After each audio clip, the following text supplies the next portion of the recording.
এক ক্ষুধায় জরাজীর্ণ ক্লিষ্ট নারীর মুখে লিপস্টিক দিলে যে অবস্থা হয়, শেখ হাসিনার উন্নয়ন হচ্ছে সেই ধরনের।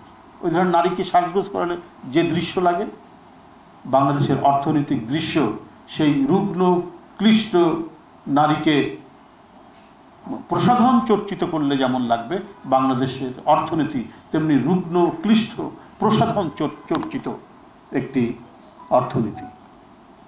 তো এই সকল যে আজকে অর্থনৈতিক যে লোপাটের যারা মূল হোতা, এই অলিগার্করা কারা?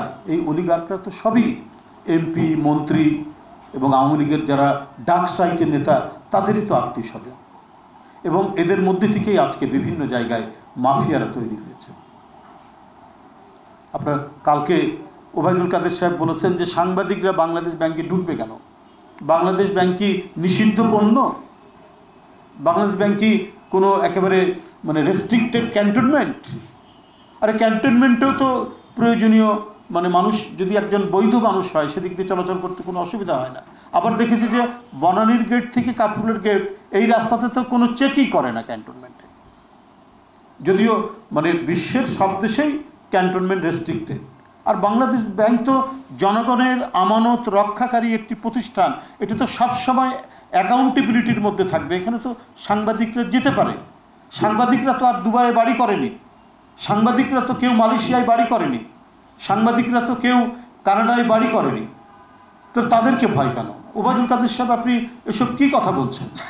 আপনাদের যে মাফিয়ারা এই দেশের মানুষের জনগণের পকেট কেটে যে টাকাগুলো নিয়ে আজকে অর্থবিত্তের মালিক হয়ে পৃথিবীর সব জায়গায় তারা বিত্ত বিলাসে মগ্ন রয়েছে, তাদের কথা যেন জনগণ জানতে না পারে, দেশবাসী অথবা আন্তর্জাতিক সম্প্রদায় জানতে না পারে, এই কারণেই সাংবাদিকদেরকে বাংলাদেশ ব্যাংকে ঢুকতে দেওয়া হচ্ছে না বা হবে না বলে বিধিনিষেধ জারি করা হয়েছে। ঘটনা তো নিশ্চয়ই ঘটেছে, নাহলে ভারতীয় একটি পত্রিকা তারা বিলিয়ন বিলিয়ন ডলার এখান থেকে হ্যাক হয়ে গেছে লিখলো।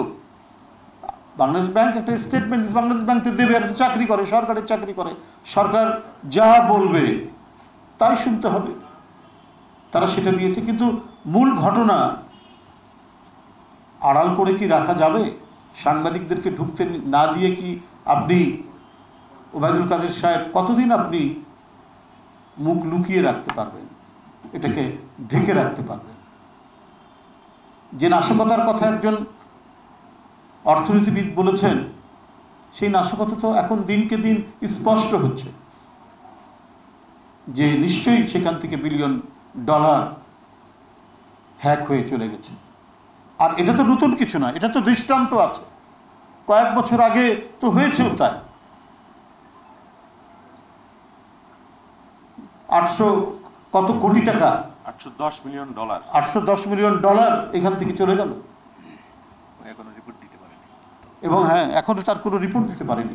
বাংলাদেশ ব্যাংক এটার কোনো সুস্পষ্ট ব্যাখ্যা জনগণের সামনে উপস্থাপন করতে পারেনি।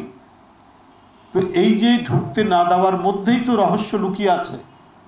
এবং ওবায়দুল কাদের সাহেব, আপনি আর কতদিন লুকিয়ে রাখবেন?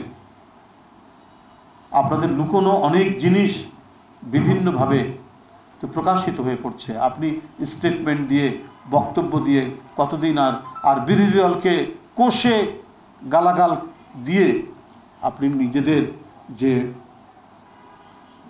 যারা এই মাফিয়া চক্র যে সৃষ্টি হয়েছে তাদেরকে কতদিন আপনি লুকিয়ে রাখতে পারবেন? এই কলঙ্ক কতদিন আপনি ধরে রাখতে পারবেন? এটা আপনি পারবেন না। আপনি যে কথাটা বলেছেন যে ওখানে ঢুকতে হবে কেন, এইটা তো একেবারেই দানব